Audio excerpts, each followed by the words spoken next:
Lightspeed Spanish, podcast number 13 for absolute beginners, and today we're dealing with masculine and feminine.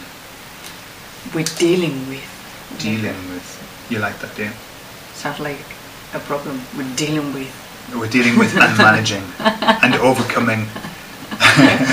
Vamos a superar. Bueno, tú, ¿qué tal? Muy bien, ¿y tú? También estoy fantásticamente. Perdóname. Okay, Cynthia. Dime, Gordon. Masculino, femenino. Okay, masculine and feminine. Now, for anyone who's an English speaker, we don't have that issue. And many of my students have said to me, why? Why do they do that? And my answer to them is... why not? Why not? Yeah. Well, it's like asking, it's a redundant question. That is, and you just have to accept it and find a way of coping with it. And unfortunately, there are some great ways of coping with masculine and feminine in Spanish. And for anyone who's done French, there's no rhyme, no reason to it. Although I'm sure there is, but there doesn't appear to be much rhyme or reason. There is a great way of knowing what's masculine and feminine in Spanish. Yeah.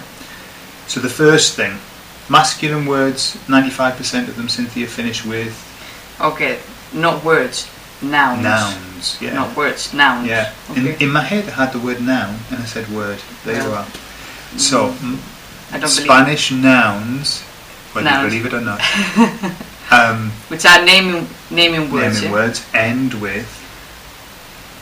Masculine. Masculine. They usually end with an O. Okay. Not always.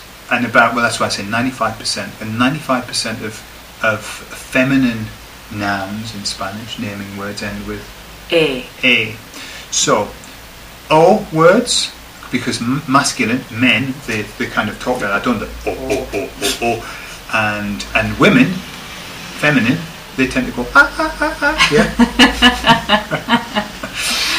At least that's how I used to remember it. Now, so 95% of them, however, there are some words, some nouns that don't follow that pattern. Mm-hmm. Yeah. Now, I believe that you've got a couple of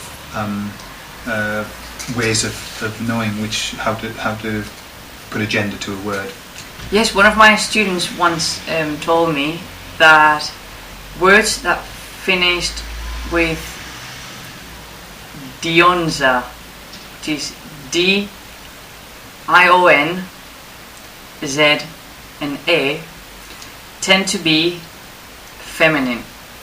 Okay. So in most cases, but not in all cases. What examples of that might be? I'm thinking of the word. For example, pared, which is wall, finishes with a D, is feminine. It's la pared. Yeah. With ion, lots of words that finish with ion. For example, la habitación, the room. La estación. Yeah. So those are feminine. Tend to be. Okay. This is not every single time. No. There are always exceptions. There are exceptions like avión, plane, camión, or camión, which is el. Z. For example, can't think of a word that finishes with a Z. No, can I? I was hoping you could think of one, because I was thinking of one, but it's masculine. I was thinking of pez. Fish, but pez is el pez. Yeah. Paz. La paz. La paz. Yeah. Peace. Or una coz. Coz? What's coz? You know when horses or donkeys kick the back legs? That's a... It's a kick. Well, moving on. And A, obviously. Yeah. Alright, so dionza with a Z, yeah? So, more or less. Certainly I-O-N and words that end with D. Yeah, and words that end with A. Nouns that end with A. And then for the masculine ones, because there are some masculine ones that don't have O in the end. Yeah. So for the masculine it's lowness. So words that finish with L, words that finish with O, with N, E, R and S.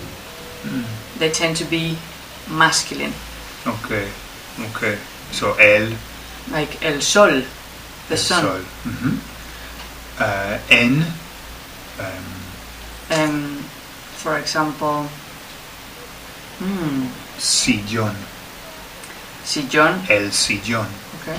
The living room chair, armchair. O el cajón. And then are. Bueno, all verbs tend to be the masculine, aren't they? El hablar. El par. El par. The pair. Yeah. Or the couple. And with S. Es. Let me think. El tres. Tres. The number 3. Yeah. Okay. Or el. I can't think of one now. So, now the only issue with these kind of systems El that I mes. find... El mes, yeah. There you are. The issue with systems like this where you've got kind of this acronym, is that what they're called? An acronym? Acronym. And you've got that helps you remember. When you're thinking on your feet, when you're chatting in Spanish, you haven't got time to be thinking, just a moment, this word's going to end with D. I'll just check, is that Dion? Dion said that's feminine, so I'm going to say la pared, okay? By that time, the person you're speaking to has either lost the will to live, or they've moved on. Or died. Or died. Or they're having a shave. Okay. So, be aware of the masculine and feminine. But, don't get too hung up about it. The key thing about your Spanish is getting flow. Okay? You don't need to worry so much about getting the gender wrong. If you get the gender wrong and you're talking to a Spanish person, in their mind they'll put it right. Or they'll help you and they'll correct you. Okay? And those corrections, just take them as feedback. That's all. It's not criticism. It's very difficult to say a sentence and get all of the gender right. Okay? So it isn't something you need to worry about. But once you're aware of it, then it becomes easier and easier. Yeah? So should we make some sentences up? Why not? Yeah. Okay then. So, what about, for example... Give me a simple one and then we can add to it. All right. And we can change the nouns. So, let's say the red wall. Okay.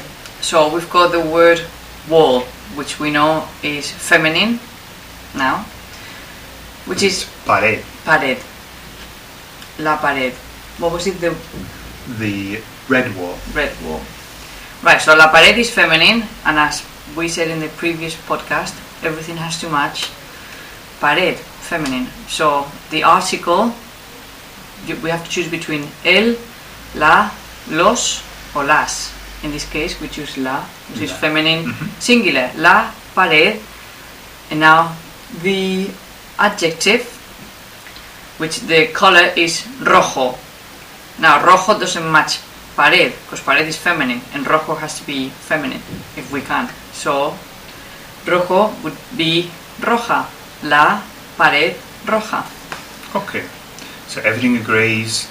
La pared. Obviously, the pared doesn't end with a, but it's still a feminine word, so everything is feminine. What if we were then going to add something and say the high red wall? Okay, so then we've got two adjectives. They still have to match when they can the noun. So we've got la pared alta y roja. Now I've noticed that in English I can say the high red wall, but you're adding an and. What's that about?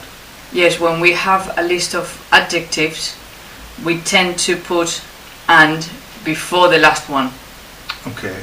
So if you've got 3, you would say, don't know, because in English you have an order as well. The wall, high, red, and old. Exactly. Yeah? Okay. So what about that? The wall, high, the high, red, old wall. La pared alta, roja y vieja. Okay. And we have no order, as I said before. It could be roja, vieja y alta, alta, roja y vieja. Okay. And I'm conscious that the sentence I said before didn't sound to me right in English. I can't remember what I said, but I think it would be something like we'd have to say the old high red wall. I don't think it. I think the high old red wall sounded a bit weird. I don't know. It's so easy in Spanish. Yeah. Honestly. Okay, so there we are. You've got some. You know how to identify a noun, whether it's masculine or feminine. Probably 99% of the time you're going to be right using the OA system and the onse and the lowness. But I will explain everything in detail in the help sheets, and I'll give you some exercises and I'll put some sentences with masculine, feminine, with plural nouns. Okay, And brilliant. Okay, our time's up. We have to go. oh, Tenemos que irnos. Entonces, hasta luego. adiós. Adiós.